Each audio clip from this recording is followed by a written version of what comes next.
Boldwood presents A Family Man, written by Amanda Brookfield and read by Phillida Nash. The moral right of the author has been asserted.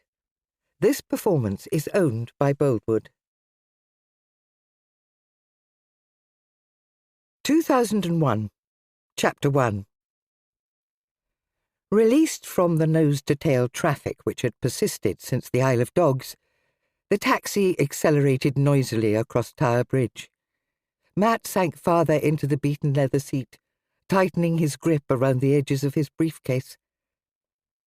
Although it was only 2:30, the afternoon had already been sucked of light, surrendering to the drabness of a January dusk. Through the smeary window there was nothing to see but a canvas of greys, an almost seamless sweep embracing the band of river water, city buildings, and the thick umbrella of cloud overhead. Against such a backdrop, the huge, steely wings of the bridge looked faintly unreal, like cardboard cutouts stuck on for dramatic effect. Glancing at his watch, Matt swore quietly. "It's quicker if you cut left at these lights," he called, sliding his briefcase onto the seat beside him and leaning forward with both elbows pressed to his knees. The taxi turned off at the Kennington Road with a lurch, flinging its passenger sideways and causing the briefcase to shoot onto the floor. "Just here will do fine," said Matt a minute later.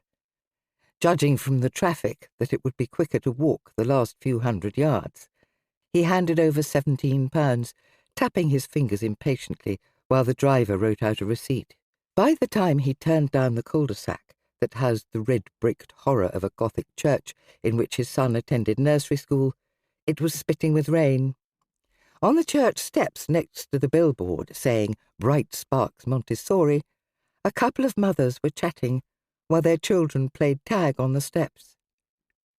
Relieved not to have missed the collection process entirely, Matt increased his stride to a trot, the tails of his long dark overcoat flapping round his shins.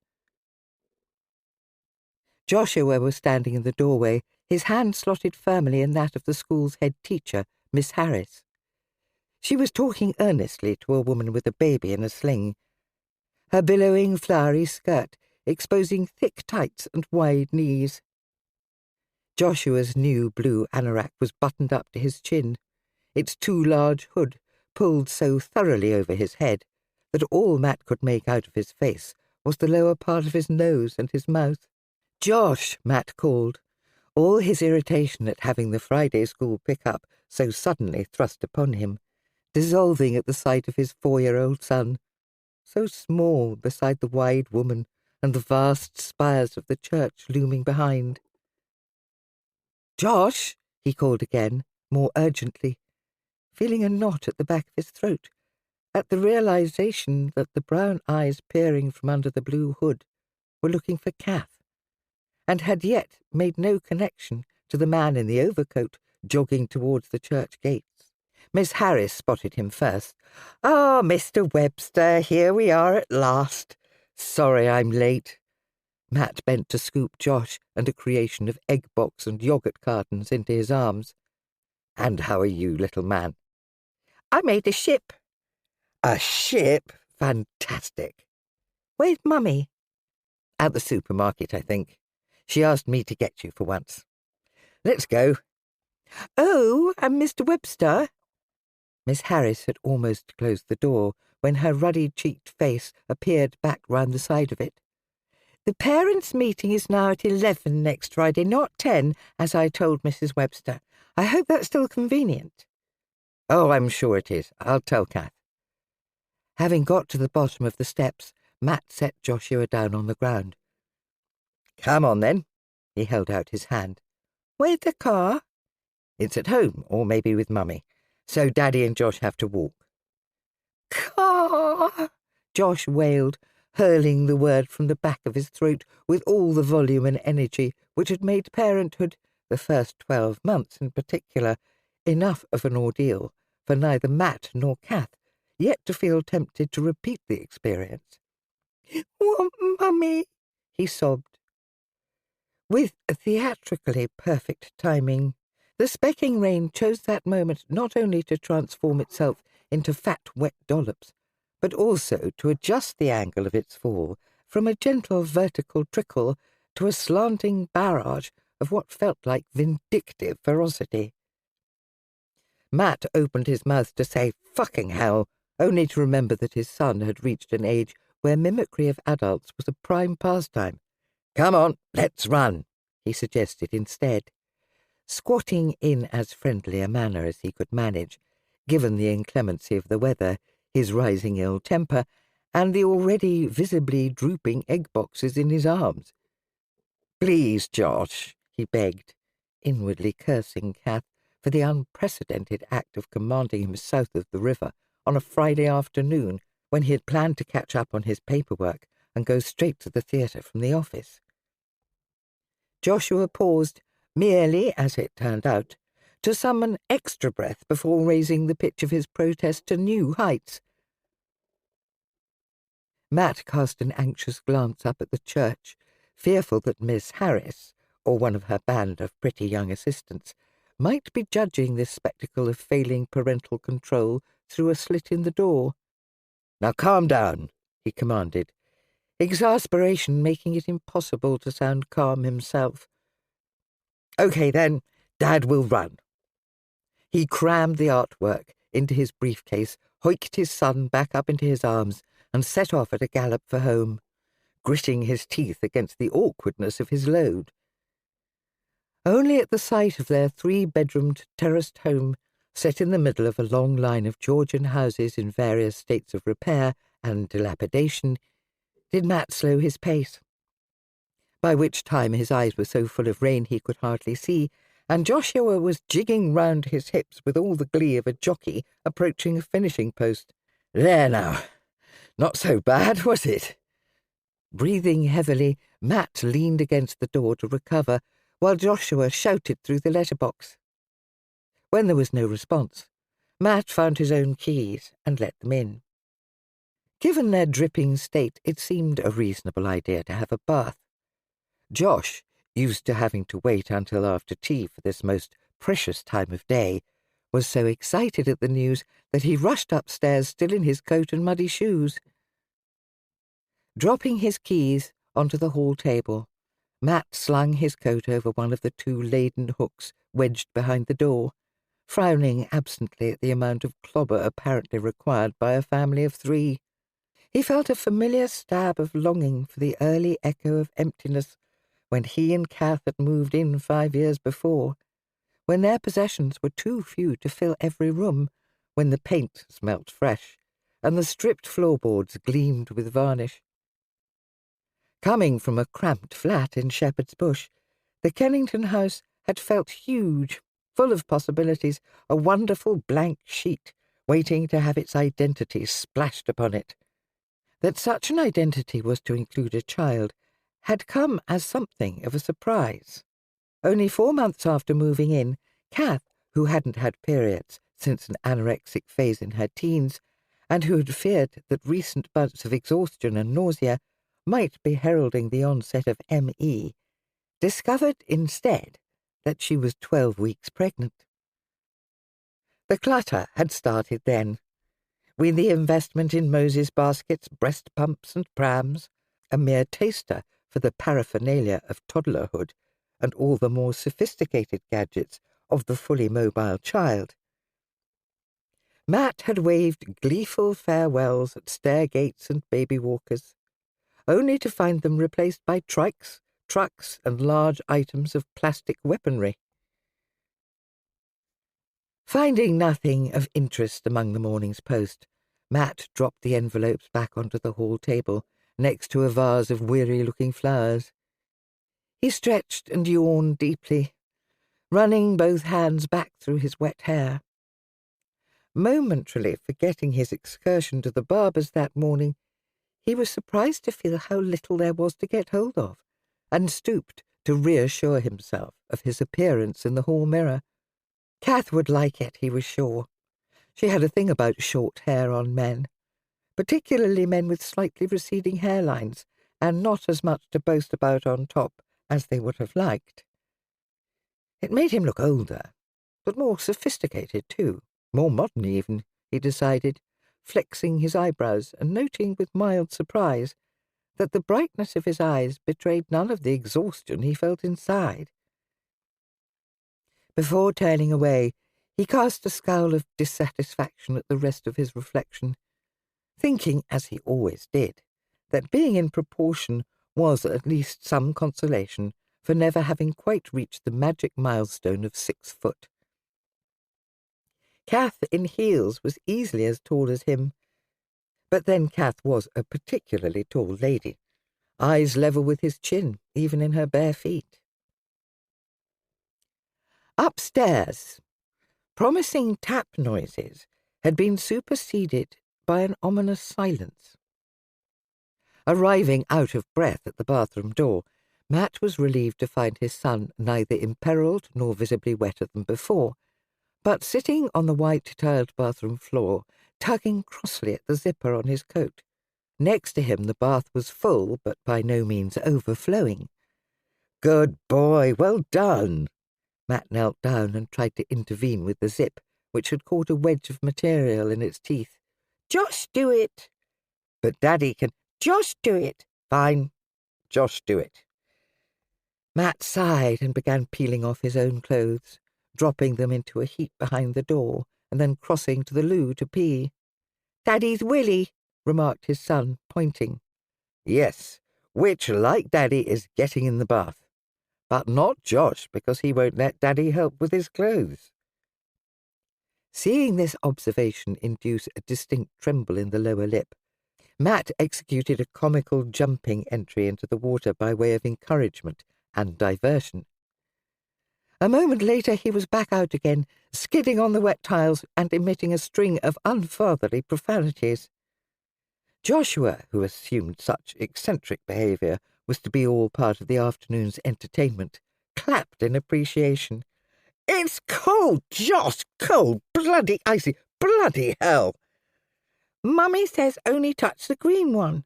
"Yes, well, quite right. Mummy is quite right, of course." Matt put the toilet seat down and sat with a towel round his shoulders, gloomily contemplating the mercurial challenge of seeing to the needs of a small child. Tiny slugs of mud had worked their way out of the ridges in the soles of Joshua's desert boots, converting the white-tiled floor to a sea of smeary brown. Having successfully removed the anorak, his son was grappling with the double knots on his shoes, his breathing heavy with concentration. Taking in the scene, Matt felt a rush of longing for Kath, for her power to impose domestic order, for permission to be released back into the infinitely more manageable world of his career. He was covering Noel Coward's private lives that evening, a star-studded revival which promised to be as pleasurable to watch as it would be to write about. The theatre's press agent, an American called Beth Durrant, had agreed to meet him in the bar before the start, with a view to discussing a feature interview with the actress, playing the part of Amanda. If it came off, it would be Matt's first brush with true celebrity, a real feather in the cap, both for the paper and his own career. The actress, a 28-year-old RADA-trained Hollywood success story called Andrea Beecham, was blessed not only with considerable talent, but also with the kind of private life to set the heart of any journalist ticking with expectation. Seeing Joshua now beginning to sob with impatience over his footwear, Matt dangled his wristwatch, a much-prized toy, by way of a diversionary peace offering. "You do this. Dad does your clothes, okay? And we'll have bubbles," he added, turning the hot tap on full and tipping in several capfuls of the green, slimy substance in which Kath liked to soak herself. Half an hour later, Matt took some satisfaction in propping a somewhat perfumed but pleasingly spruce child among the sofa cushions, together with a bag of crisps and the console for their old video player. Joshua pounced on it with his usual dexterity, 18 months of nursery school having done little to encourage similar proficiency with anything in a pencil case. Particularly favoured was the rewind button, used to watch the clips that he liked especially, sometimes 4 or 5 times on the trot. While mildly disturbed by the habit, Kath and Matt had long since given up trying to put a stop to it, not only to avoid tantrums, but because it converted a measly 20-minute cartoon into an entertainment of feature-length proportions. Upstairs, Matt made a desultory attempt to clean up the mess in the bathroom, wiping his already damp chinos and shirt across the smeared floor before stuffing them into the laundry basket for Kath to deal with the following day. Pulling on the cleanish set of clothes draped over his bedroom chair, he headed down to the kitchen, where he made a cup of coffee and reached for the phone. "Gemma, it's me." The message from Kath, she didn't happen to say when she would be home, did she? "No, don't think so. Just for you to pick up Josh because she was going out." "Going out?" "Well, that's what she said." "Right, thanks." "Is there a problem?" "No, not at all. She's probably on a foray to Tesco's and got snarled up in rush hour traffic. See you on Monday. Have a good weekend." Matt slammed the receiver down, wishing for by no means the first time that Kath would set aside her obstinacy about getting a mobile phone. Everyone had them these days, but then his wife always had been one for swimming against the tide. He wallowed in annoyance for a few minutes before wondering if perhaps he should be worried instead. What if she had been in a crash or been mugged? An image of Kath lying knifed in a gutter flickered and died. More likely she was with Louise, he decided angrily, reaching for the address book to look up the number of Kath's oldest friend, who was married to a consultant and lived in Camberwell. "Hello?" The voice sounded hesitant and rather young. "Is Louise there, please?" "She is out. Au pair is speaking." "Do you know where she has gone?" Matt delivered the question with exaggerated slowness, drumming his fingers on the wall next to the phone. "Is drink with friend." "Ah, which friend? Do you know which friend?" "Which friend?" "The friend is called Kath?" "I think, yes." "Thank you very much. Sorry to have troubled you." Reassured, Matt checked the kitchen clock, glad to see that there was still a good hour to go before he needed to think about getting himself back across the river into town. Chapter 2.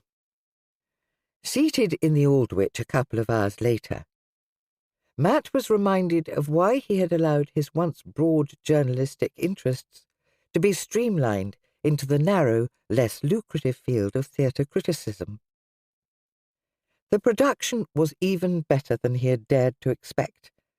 The set subtly inventive, the actors skillfully directed to inject fresh layers of modern nuances into even the most familiar lines.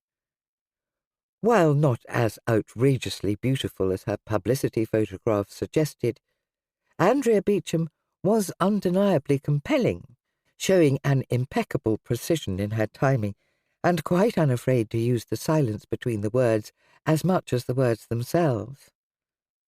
The unmistakable aura of sexual confidence shadowed every gesture, every arch of the slim neck, every blink of the large kohl-rimmed eyes.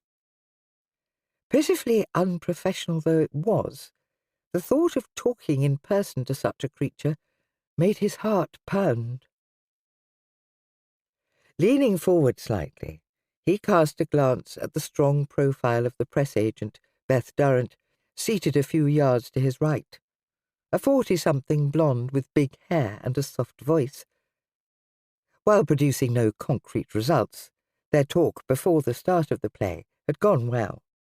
"Andrea likes to limit her media exposure to a minimum, as I'm sure you are aware," she said, eyeing him steadily over the rim of her glass of mineral water, the unhurried drawl of her West Coast accent adding to the impression of a woman in no rush to compromise. "Of course, But I gather that she is keen to help promote the success of the play, and also to remind us all of her formidable abilities as an actress. Not that I would want to put down any of her achievements at the box office." Beth laughed. "No, you wouldn't want to do that, Mr. Webster. Nor will she be willing to comment on the recent events in her private life in any depth. The split with her partner, the rift with her father, all that stuff. If there are any no-go areas, obviously I would respect them absolutely." When she bumped into him again after the play, Beth suggested dinner. "Or will you be rushing off to write your review? I know what you guys are like, scribbling to get your pieces onto breakfast tables." Matt was tempted. He didn't have to file his review until the morning. But the invitation reminded him that he had a home to return to, a home about which he suddenly felt an involuntary spasm of guilt. He had left before Kath's return, his departure made possible by the unexpected materialization of a teenager called Claire, waving a £5 note. "I owe you this, remember? You only had 20 and I said I'd drop by with the change. I've been meaning to for ages, and now I'm going away to start a hotel management course in Bristol, so I won't be able to sit any more. Sorry it's taken so long." "You're not free now, are you?" blurted Matt, who had forgotten completely about the unpaid debt. "Just to cover for an hour or so, until Kath gets back. She's out with a friend. She knows I'm working tonight, but I forgot to tell her I've got to be at the theatre earlier than usual. What with the traffic being what it is, the sooner I set off, the better." I suppose so." She looked uncertain. "You could keep the £5 as a bonus." "I guess." Matt had rushed out of the house a few minutes later, primed both by a genuine sense of anticipation about the evening and an ignoble reluctance to be involved in the laborious, noisy rituals of persuading his son into bed. "Thanks," he smiled at Beth Durrant, "but I'd better not." "Other commitments?" "A wife and small son, counting every second till my return." "How sweet. I love that. I'll call you next week, then, just as soon as I've gotten a response from Andrea." Matt strode off in search of his third taxi of the day, wondering whether he had imagined the innuendo in Beth Durrant's dinner invitation. The flutter of regret at being in no position to explore the matter further had, he knew, little to do with desire, and everything to do with being 31 years old and half a decade into a marriage with one demanding child. Before Josh, Kath would often come to the theatre with him, making use of the perk of free tickets that went with the job. Now she usually chose to babysit, and was often asleep when he got in. It was of considerable regret to Matt that their sex life had suffered accordingly. A state of affairs made no easier by the fact that their son had celebrated the transition from cot to the freedom of an uncaged mattress by acquiring the habit of wandering into his parents' bedroom at all times of the night, with the result that on the rare occasions they did make love, Matt often caught himself pinning one feverish eye on the door handle or resisting turning the light on when he would have liked to, for fear of glancing up to find the pale elfin face of his only child watching them from the doorway. His suggestion that they put a lock on the bedroom door had been rejected out of hand. It wouldn't be right, Kath said, to close Joshua's only avenue of comfort, to make him feel unwanted on any level. He was imagining things, Matt told himself, his thoughts returning to the press agent. Apart from anything else, she was clearly several years older than him, and rather too heavy-featured for his tastes. He went for willowy, dark-eyed women with cropped haircuts and high cheekbones. Reminded thus of his wife, he walked with a fresh sense of purpose towards a street less likely to be in demand with a post-theatre crowd. He would make love to Kath that very night, he decided, wake her if necessary, tease her till she was begging for it, clawing his back like she used to in the squeaky, lopsided bed in Shepherd's Bush. By the time he put the key in the door, it was almost 11:30. The hall was dark, lit at the far end by a slice of buttery light coming from the sitting room. "It's me, returned from another night at the coalface." Matt slung his coat over the banisters and kicked off his shoes. "Are you full of white wine and loving thoughts?" He was stopped short by the appearance of the girl Claire, rubbing her knuckles in her eyes and yawning deeply. Her face was pasty pale, and there were purple smudges under her eyes. "Sorry, I fell asleep on the sofa." She stretched, revealing a section of flat white midriff and a gold loop stapled through her tummy button. "Is Kath upstairs, then?" "No, at least I don't think so." "So she's not back yet?" "No, I guess not." "No phone calls?" The girl shook her head. "Right, thanks." Matt spoke briskly, trying not to show his irritation at the girl's sulkiness. He reached into his back pocket for his wallet and handed over a £20 note. "Sorry you ended up doing the whole night. You'd better keep all of that this time." "And the £5?" "And the £5." Matt wanted her to be gone, so he could stop pretending to be polite and give way to his anger instead. Not even to call was unforgivable. He poured himself a large glass of wine and took it up to the bedroom. Flicking on the small television positioned on top of the chest of drawers opposite the bed, he reached for his bedside pad and began making a few notes for his review, which would need filing by 11 o'clock the next morning. He would not look at the time, he told himself, nonetheless glancing at his wristwatch and wondering how Louise's husband, Anthony, was faring as the victim of similar abandonment in Camberwell. A few minutes later, he cast aside his notepad with a sigh. Kath put up with a lot, he reminded himself. With his job, he was out late 3 or 4 nights every week. How could he begrudge her one small impromptu outing with her oldest friend? At midnight, he made a final sortie to the kitchen to refill his wineglass and make a note of the Bryant's phone number, which lived in the address book next to the phone. Anthony wouldn't mind him calling at such an hour, he was sure. According to Kath, he was always up late, fielding hospital emergencies or working on one of his endless research papers. Anthony's voice came on the line after only the second ring. "I hope they've got money for a taxi." "I beg your pardon? Who is this?" All Matt's vague hopes of a dose of male solidarity faded in an instant.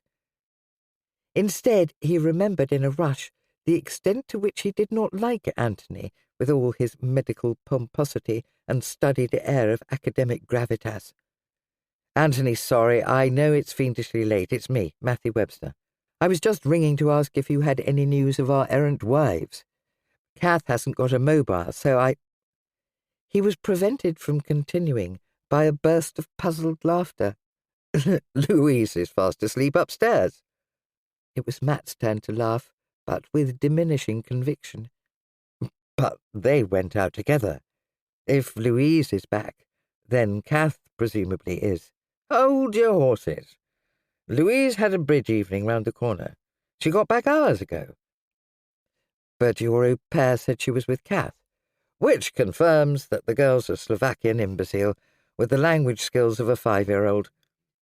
There was a much better Spanish one for half the price. No, my dear fellow," he went on more kindly, "whatever party Kath is at, I'm afraid it does not involve my wife. I'm only up because I'm working on a paper for a conference in Boston. Hello? Are you still there? Matt? I hope everything's all right." "Yes, sorry to have bothered you, Anthony. I think I can hear the front door now. Good night." Moving in slow motion, Matt returned the telephone to his bedside table, his eyes fixed, as they had been for the preceding 2 minutes, on the small white envelope propped against a vase on the mantelpiece over the fireplace. A fake hole of a fireplace, which they had kept for the sake of the pretty surround, imitation Delft, with a rich blue border that just happened to match the blue in the only pair of curtains they had bothered to bring from the flat, which in turn matched the uplighters over the bed. Everything fitting and perfect and full of hope. The diamonds on the vase blurred under Matt's gaze. It had been a wedding present from his friend Graham. Heavy lead crystal with such a narrow base that Kath complained she could never get enough stems in it to make a decent bunch. She had written his name in full across the middle of the envelope, her tiny, tidy writing looking small and lost in the middle of all the whiteness. Matthew. Seeing the formality of it, Matt knew at once that there could be nothing good inside, that he was standing on the precipice of catastrophe. He slid his finger under the flap and took out the single folded sheet inside. I am leaving you. It is the hardest thing I have ever done. I have been living a death. Kath. Matt stared at the torn envelope, marvelling at how long it had sat there, how he had managed not to see it or sense its presence. He had come in and out of the bedroom numerous times during the course of the afternoon, after the bath, pulling on his clothes from the chair, crawling under the bed for his smart shoes, and each time he had failed to notice it. Just as he had failed to notice that his wife was living a death. Matt looked again at the sentence. That they had rowed, compromised, and not made love enough had always struck him as the general run of things, no different from any other self-respecting young parents trying to lead decent lives. Kath had expressed frustration sometimes, reluctant to return to the seesaw of euphoria and depression that had gone with being an actress, yet wanting something beyond domesticity and motherhood to fill her time. But living a death? Matt screwed the paper into a ball, snorting in an attempt at disbelief.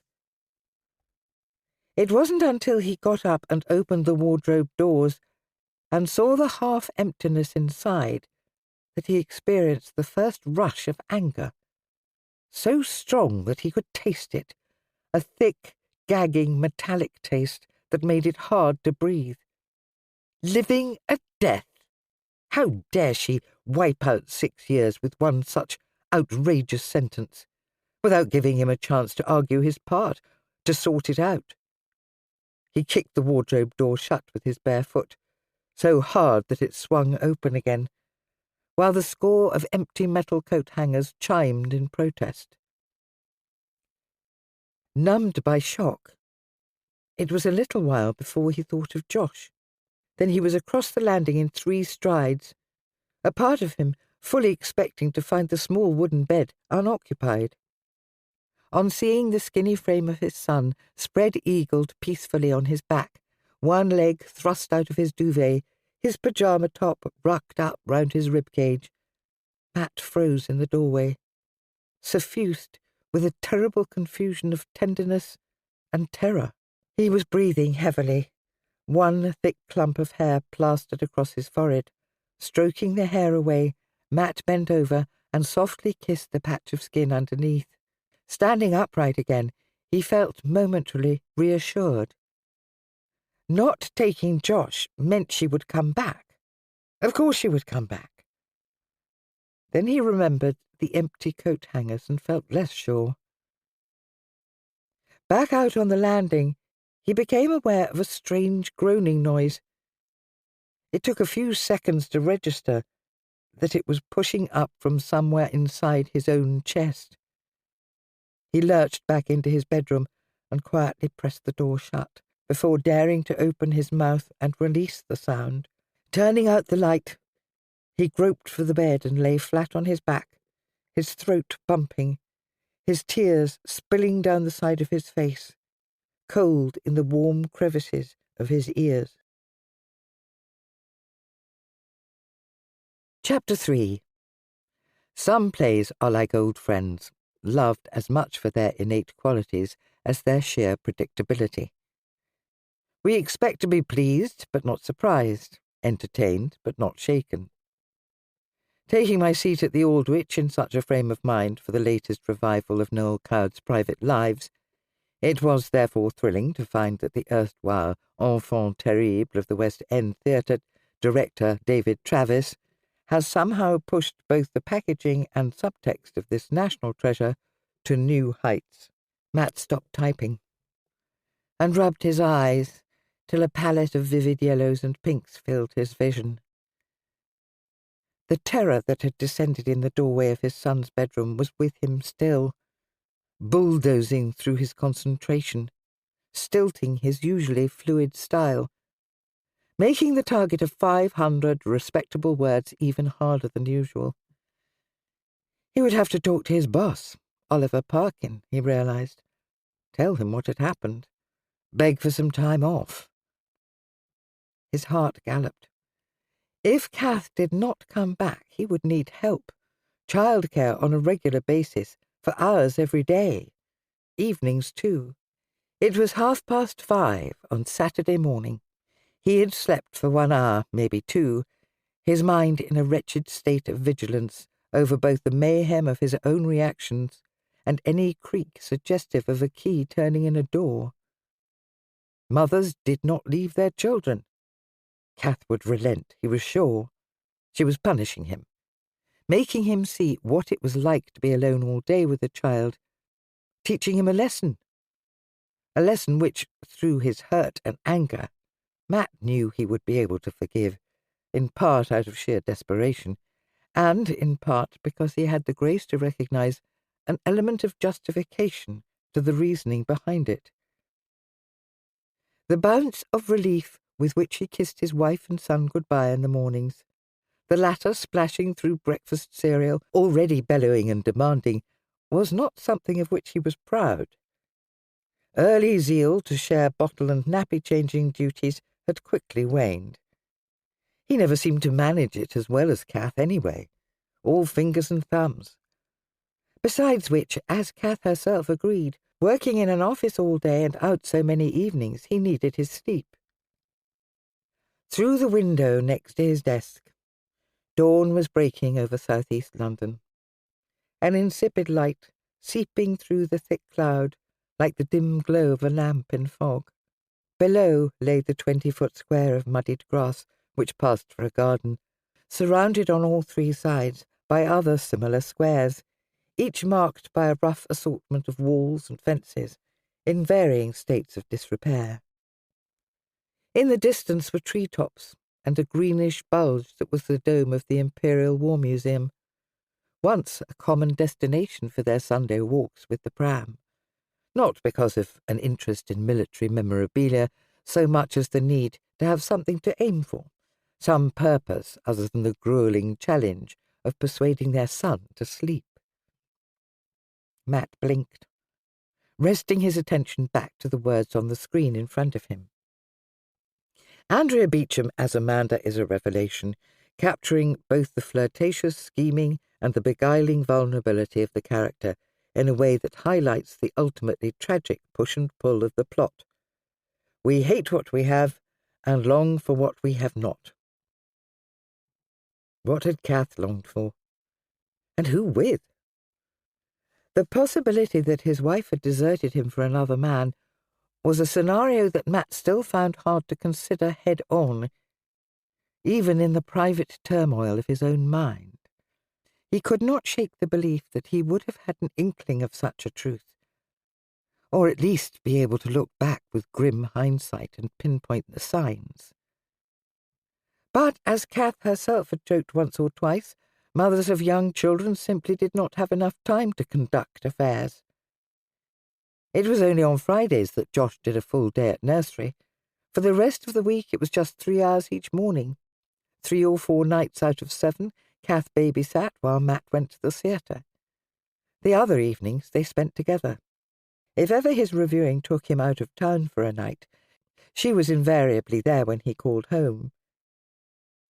For the 2-week stint in Edinburgh the previous summer, she had come with him, seeming to enjoy the frenetic atmosphere and even finding a local babysitter so that they could attend some of the evening events hand in hand. The more Matt thought about it, the more it seemed likely that Kath had actually gone a little mad, turned a corner of sanity inside her own head. He imagined her holed up in some drab motel, sobbing into grey sheets and resisting the urge to pick up the phone. Attention-seeking, maybe. She had been an actress after all, and an oversensitive one at that, Matt reminded himself, recalling the fragile state of his wife's confidence during their first year together, when she seemed to be in a perpetual state of dread, either at having to go on stage or at not being required to do so. Once over the shock of the pregnancy, Kath seemed to relish the diversion it offered, the legitimate pretext for putting away her grease paints for a far worthier long-term alternative. "Is it the morning?" "Hey, Josh, come here." Matt patted his knees, aware that his entire body was trembling. His son remained standing in the doorway, the picture of sleepy indecision. His hair was fuzzed and matted at the crown. One leg of his Disney pyjamas was up above his knee, the other looped over the back of his heel. Under his arm was a large acrylic green seal, which Matt had won during an excursion to a funfair the previous summer. "I'm hungry." "So am I. Shall we have breakfast together?" "I want Frosties." "Me too. Masses of them." Josh looked at him so curiously that Matt blushed, ashamed of the false heartiness of his tone. The lump that had been blocking his throat for some moments began to ache from the effort of containment. He felt a terrible urge to bury his face in the Mickey Mouse print, to confess that the linchpin of both their lives had left, and he didn't have a clue what to do about it. "I'm afraid Mum has had to go away for a little while." The words came out in a clumsy rush, triggered by the realization that Josh, unconvinced by the Frosties' diversion, was about to go in search of her.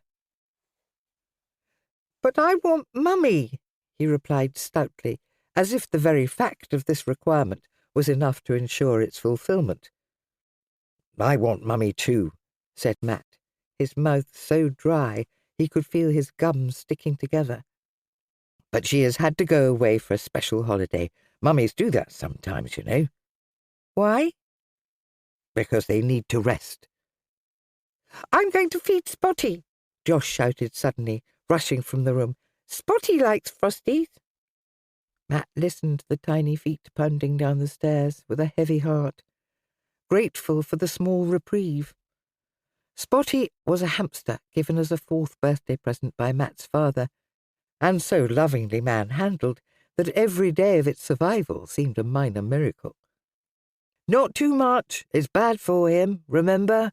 he called weakly, clinging to the banisters as he descended the stairs. A couple of hours later, the review was somehow complete and on its way. Since it was only 8:30, still too early on a Saturday to embark on the grisly task of communicating his stricken state to the outside world, Matt began a desultory check for unread emails.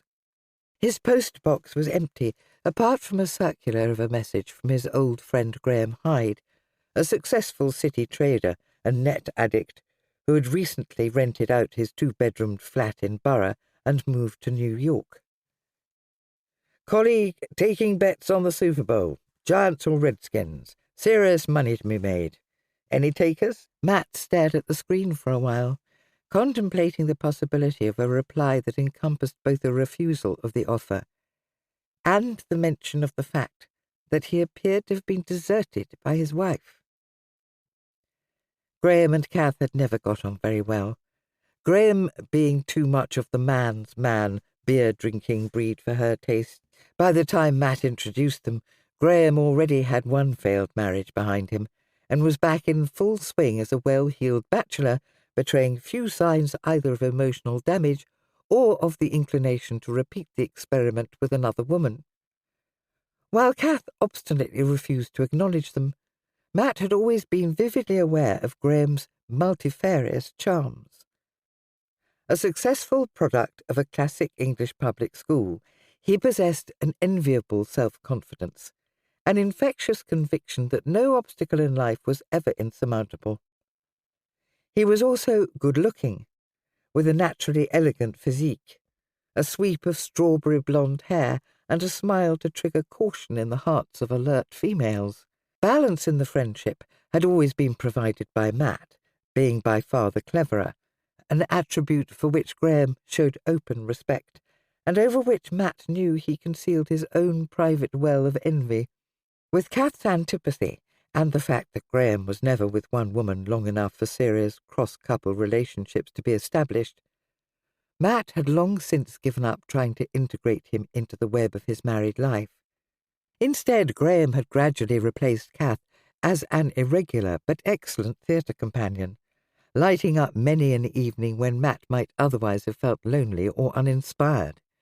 Recalling his departure to New York 2 months before, lured across the Atlantic by the kind of salary increase of which theatre critics could only dream, Matt experienced a fresh sense of loss.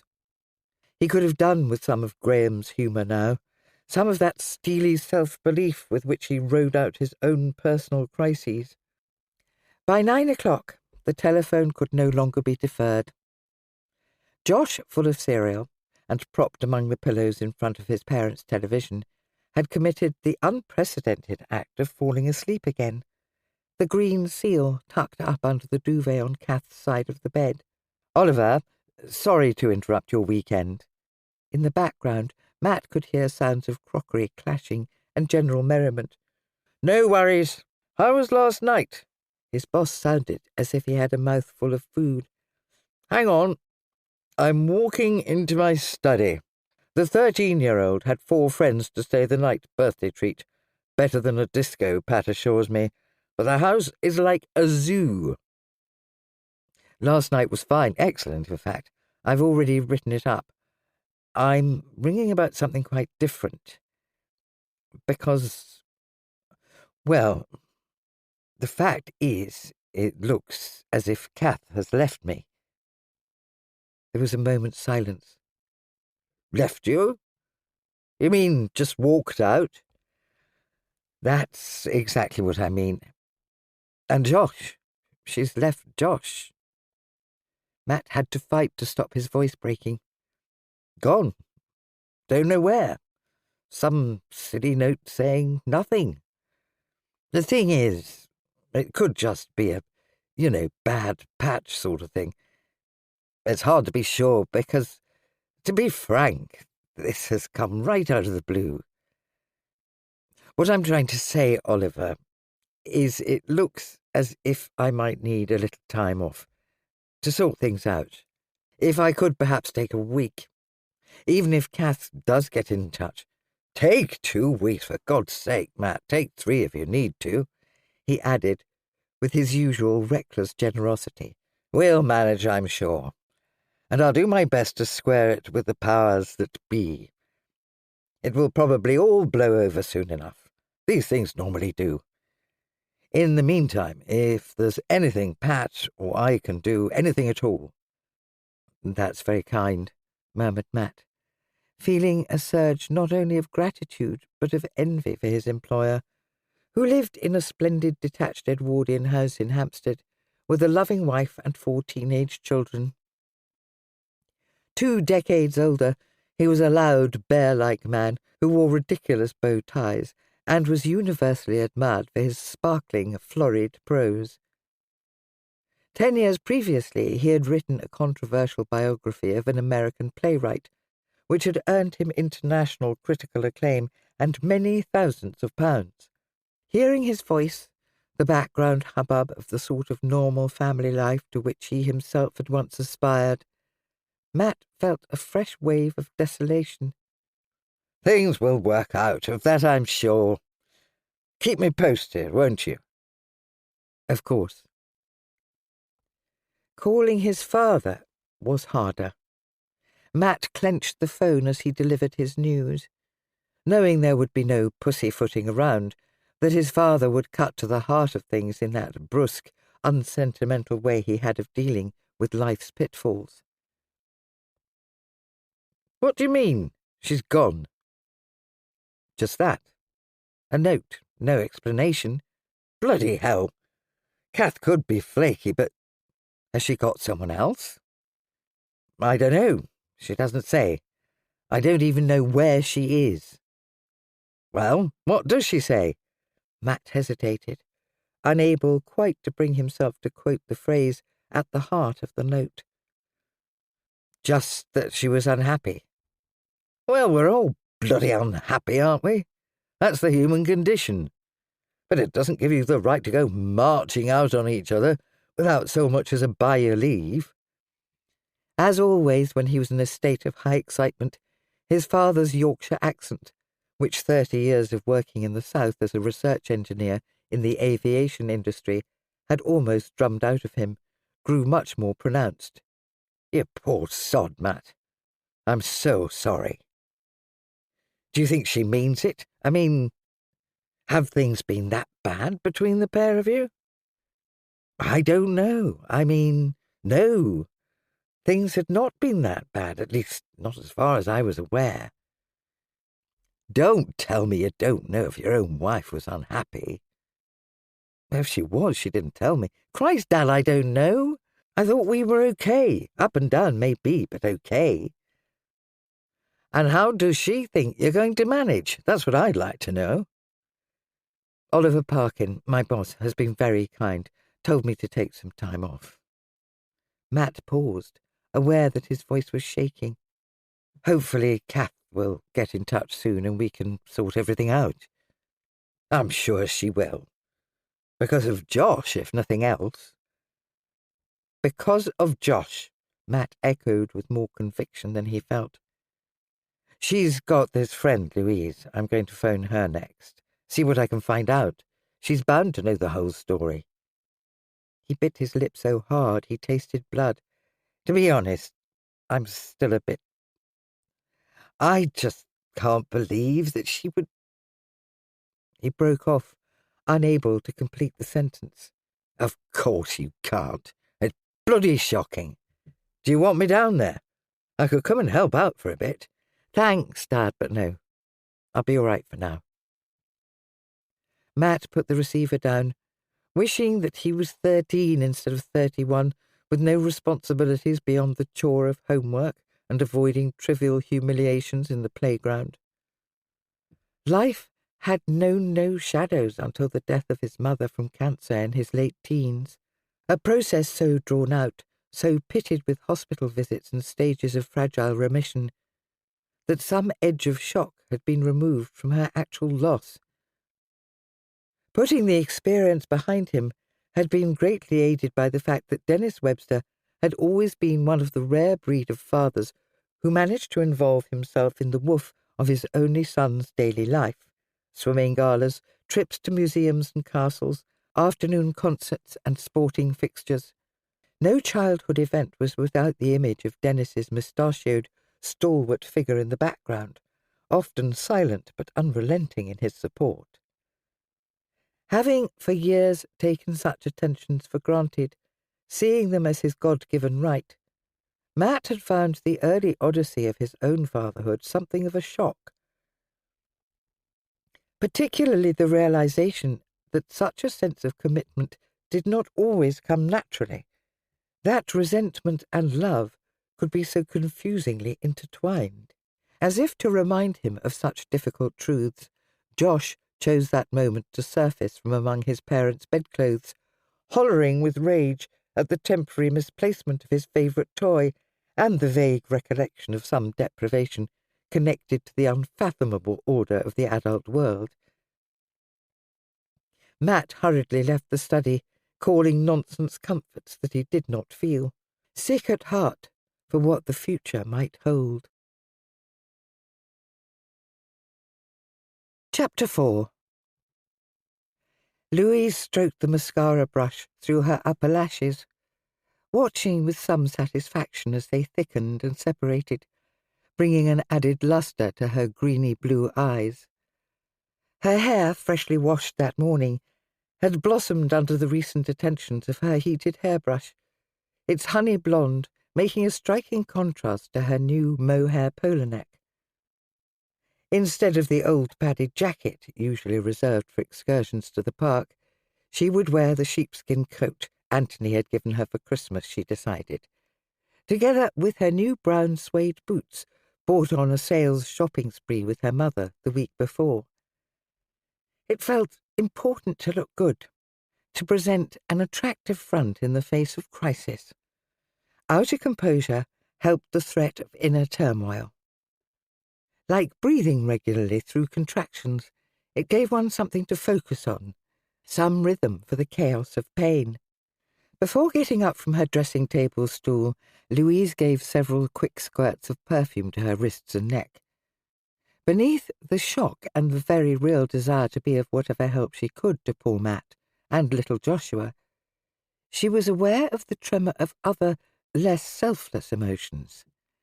Like the distinct sense of personal injury that Kath could carry out such a disappearing act without telling her oldest friend. 15 years of friendship and shared intimacies, and not one measly hint as to her intentions.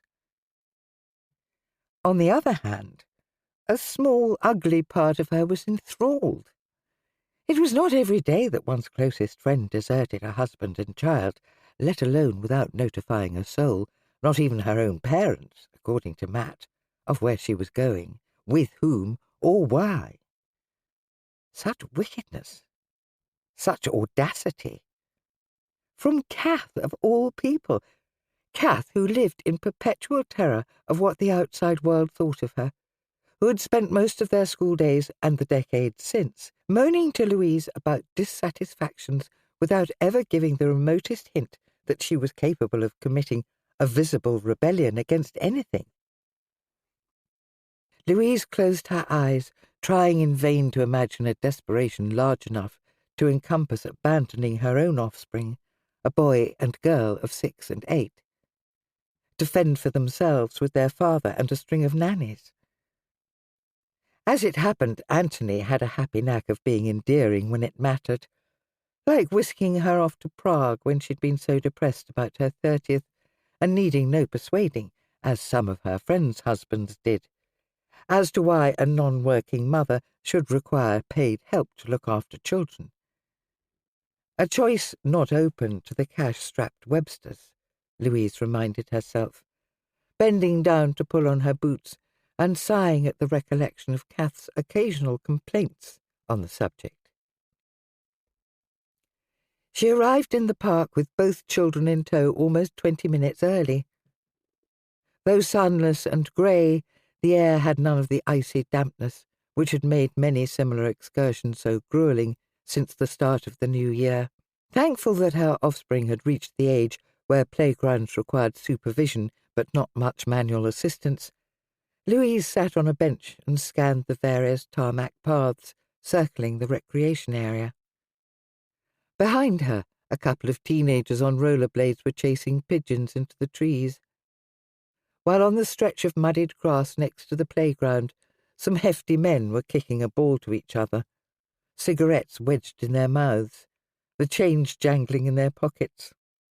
Louise shrank farther inside her new coat, feeling suddenly vulnerable and conspicuous, wishing they could have met in the infinitely cosier park near her own home, where there were no graffiti on the fences, and the people coming in and out of the loo huts did not look like potential paedophiles.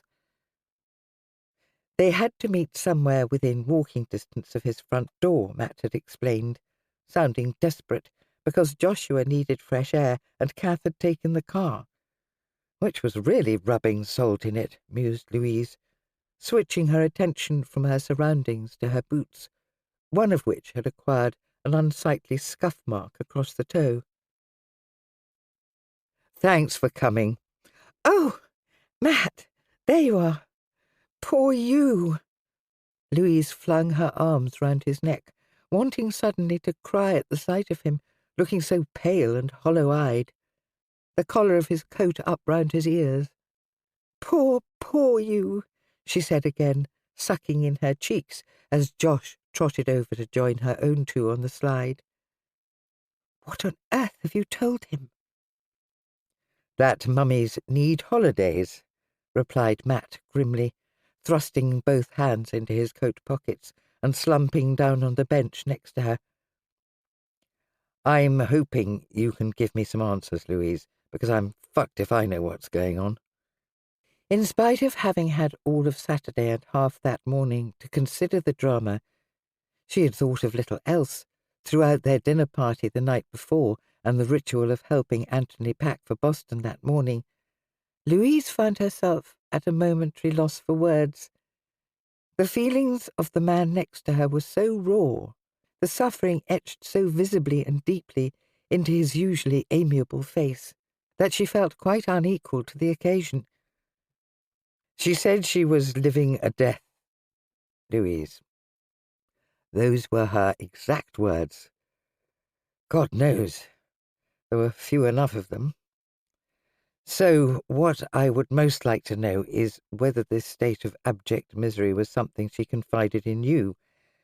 As women do, I believe, tell each other any number of things that they would not dream of telling their partners, because she sure as hell did not confide in me.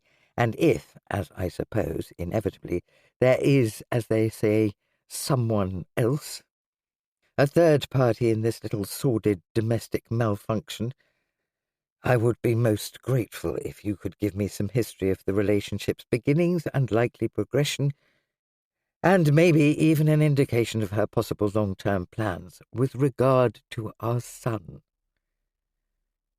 He stopped and turned to look at her with an expression of such glazed desperation that Louise immediately felt guilty for looking so parcelled and pretty, for having had the luxury of giving even a second thought to her appearance. "I wish I did know something. But as I said on the phone—" "I don't believe you," Matt said flatly, squinting in the direction of Joshua, who had lost interest in the slide and was now moving towards a set of bedraggled rope ladders, slung round four sides of a large metal frame.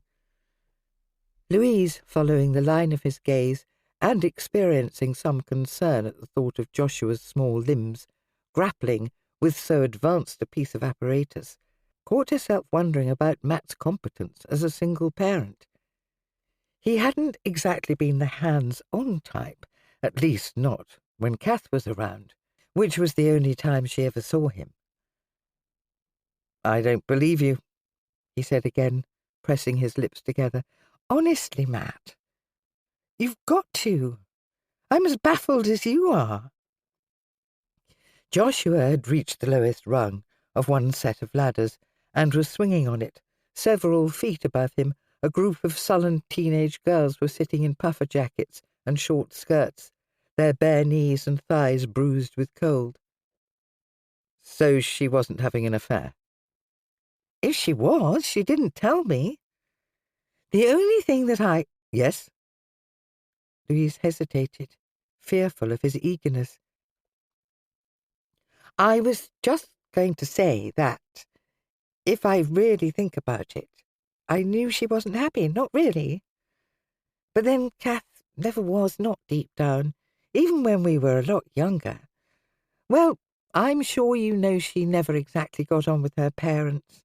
They hated her acting, wanted her to be a lawyer or something respectable. And though I think she was good enough to have made it as an actress, somewhere deep inside herself she did not have the self-belief.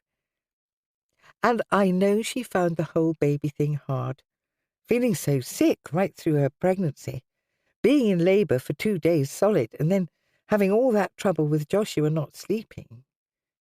All that took its toll. But then you know that as well as anyone," she added, watching Matt carefully. Matt swallowed. "Yes, I did. But then, perhaps not enough. I mean, you don't always when you're up close against something, do you? You don't see the big picture. I know I wasn't always around as much as she would have liked, but with my line of work it's not exactly easy. But I had no idea, not until you just put it all together, that she was clinically depressed." "Hang on a minute. I never said—" "But don't you see, it all fits. It's what a part of me had suspected all along, that something inside her snapped, something she'd been bottling up. that she's gone away to sort it out." "Yes, that could be it," murmured Louise, not wholly convinced, but recognising for Matt it helped to have a version of events that made sense. Otherwise, she would never have left Josh. I mean, leaving me was understandable. He managed a bitter laugh. But Josh, she loved him so. Yes, she did. They both looked in the direction of the climbing ropes. Joshua was still only on the first rung. Above him, the largest of the teenage girls was reaching from her perch and pressing the sole of her foot, a big leather-booted foot, on the flat of his head. Puzzled at what was halting his ascent, Joshua was just beginning to whimper. Louise had barely registered the situation when Matt was on his feet. He sprang across the playground in 3 strides, shaking his fist and roaring in anger. Joshua, more alarmed by this stampeding, noisy version of his father than by the foot on his crown, which had caused no pain, began to cry loudly. "You bloody great bullies! Get down here! You're too old anyway to be in this playground. Look at the notice. Under the age of 11, it says. Get down here. I want your names." The girls, exchanging looks and giggles, were scrambling down the ropes as fast as they could. Louise seized hold of Joshua and hurriedly bore him off to safety, uncomfortably aware of the stares of other parents and children, their expressions communicating more a sense of